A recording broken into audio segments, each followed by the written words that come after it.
उत्तर प्रदेश में करीब 1,93,000 शिक्षकों की भर्ती की उम्मीदों को उस समय झटका लगा, जब राज्य सरकार के आधिकारिक ट्विटर हैंडल से संबंधित पोस्ट को अचानक डिलीट कर दिया गया।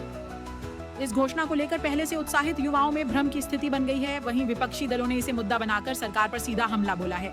ट्वीट में जानकारी दी गई थी कि प्रदेश में 3 चरणों में शिक्षकों की भर्ती की जाएगी। प्रत्येक चरण में 65,000 पद भरे जाएंगे। यह सूचना सरकार के ट्विटर हैंडल से साझा की गई थी और कुछ ही देर में यह सोशल मीडिया पर वायरल हो गई। लेकिन कुछ घंटों बाद इस पोस्ट को डिलीट कर दिया गया। सरकार की ओर से एक प्रवक्ता ने सफाई दी कि यह पोस्ट गलती से अपलोड कर दी गई थी, लेकिन तब तक यह जानकारी हजारों लोगों तक पहुंच चुकी थी और कई न्यूज वेबसाइट पर भी छप गई थी। सरकार के कदम पर विपक्षी दलों ने तीखी प्रतिक्रिया दी है। समाजवादी पार्टी के अध्यक्ष अखिलेश यादव ने ट्वीट कर कहा, उत्तर प्रदेश में जिस तरह से नौकरियों के बारे में की गई पोस्ट डिलीट कर दी गई है, वैसे ही नौकरियां भी उत्तर प्रदेश से डिलीट कर दी गई हैं। लगभग 2 लाख पदों की भर्ती की पोस्ट लगभग 2 दिन के लिए तो पोस्ट करके रखते। कांग्रेस के प्रदेश अध्यक्ष अजय राय ने भी सरकार को आड़े हाथों लेते हुए कहा, बीजेपी का मतलब ही है बड़का झूठा पार्टी। ना इन्हें नौजवानों की चिंता है, ना महिलाओं की और ना ही किसानों की। सरकार की ओर से दावा किया गया कि राज्य में शिक्षक भर्ती की प्रक्रिया लगातार जारी है।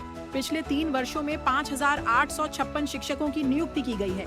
इस साल यूपी विधानसभा में सरकार ने जानकारी दी थी कि प्राथमिक विद्यालयों में अभी भी लगभग 57,000 पद रिक्त हैं। सरकारी आंकड़ों के मुताबिक शिक्षा मित्रों को मिलाकर राज्य का शिक्षक छात्र अनुपात 22:1 है, जो राष्ट्रीय शिक्षा मानकों के करीब बताया जा रहा है।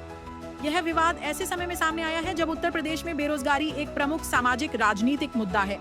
लाखों युवा शिक्षक पात्रता परीक्षा टीटी पास करने के बाद नियुक्ति की प्रतीक्षा कर रहे हैं। ऐसे में बड़ी संख्या में भर्ती की घोषणा और फिर उसका डिलीट होना युवाओं के लिए निराशाजनक है।